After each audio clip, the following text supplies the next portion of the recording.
This is Jeff Timberell, Director of the Southwest Florida Real Estate Investment Association, here to talk about real-world real estate investing Part 1. This is going to be the first video in a longer series of videos. This mirrors presentations we have been doing in the Southwest Florida REIA for the last 3 months. Disclosure, we're sharing our own experiences and knowledge with you. Please do your own due diligence before utilizing anything here.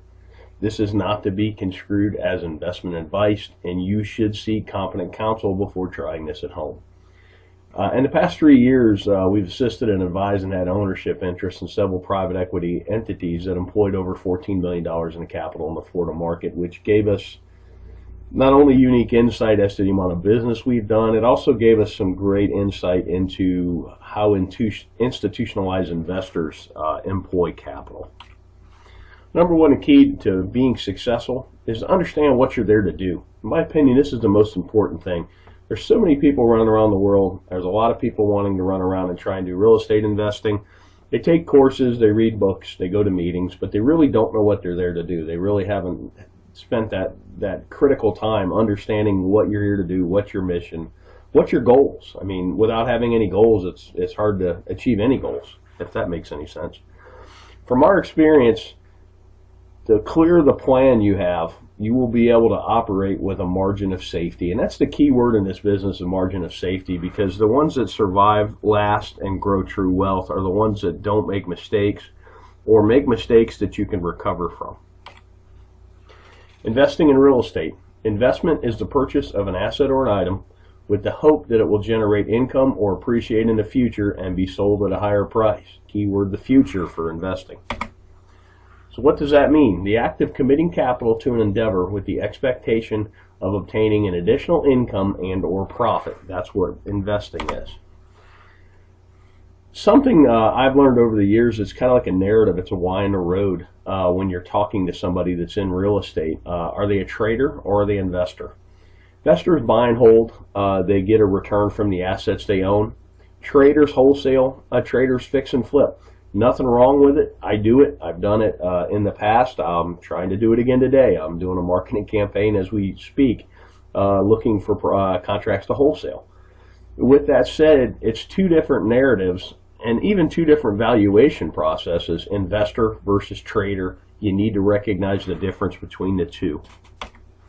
Basic questions for an investor. How much capital are you employing? What's your desired rate of return? When are you going to need this capital back? And then what's your risk tolerance? Those 4 questions are how you determine what you're there to do. Then we'll talk about capital. There's an opportunity cost of capital, and particularly when you're raising capital, which I've been part of some private equity raises, you really need to understand what other opportunities are out there for investors, because generally why would you buy a piece of real estate that pays you 2% a year with all the headaches associated with that, when if you could at the same time own a CD at 5 with none of the headaches.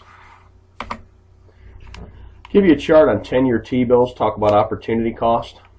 You can really see the recession, the Lehman Brothers crash really killed yields, but it's killed yields no matter what. I mean, pretty much at the time I'm talking about this, yields for a 10-year T-bill are bouncing between 2.6 and 2.8%. That's a terrible yield, particularly with the amount of money they're printing.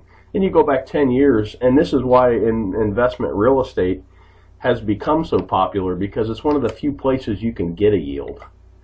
Here's CD rates from 1984 on, and if you notice, about early 2000s, everybody got excited about real estate, and that's because the CD rates of return just continued to go down.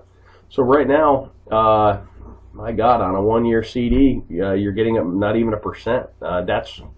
That makes real estate attractive, and that's something to watch as well. As CD rates and other rates on financial instruments go up, real estate may not appear as sexy, particularly to an investor who bought in the valley and bought right and has quite a bit of gain on the table. So opportunity costs in the real world. We already kind of talked about this. Most investors we know are looking for at least 6% a year. I know guys that are even looking for 15, and that's a cash on cash, not an internal rate of return. That would be a whole nother video that could be a whole day's worth, understanding the difference between the two. But what here I'm talking about is a yearly cash on cash return. And you got to be mindful of unrealistic expectations. I've seen people that have pitched 30% returns, and I've seen investors that are looking for 30% returns. And it's really hard to do. There's a lot of randomness and a lot of happenstance, and you're going to lose a lot more than you're going to win when you're dialing up those kind of deals. Unrealistic returns can lead to bad decision making because you seem to be chasing the golden goose instead of chasing a stable investment that pays you to own it. Let's talk about risk tolerance. These are two great quotes by Warren Buffett. And risk tolerance is really age dependent and your financial situation dependent as well. But here's a great quote. Look at the market fluctuations as your friend rather than your enemy.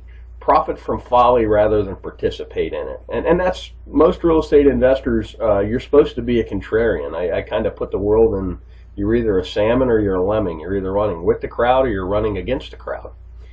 And here's another great one. The main danger is that the timid or beginning investor will enter the market at a time of extreme exuberance and then become disillusioned when the paper losses occur.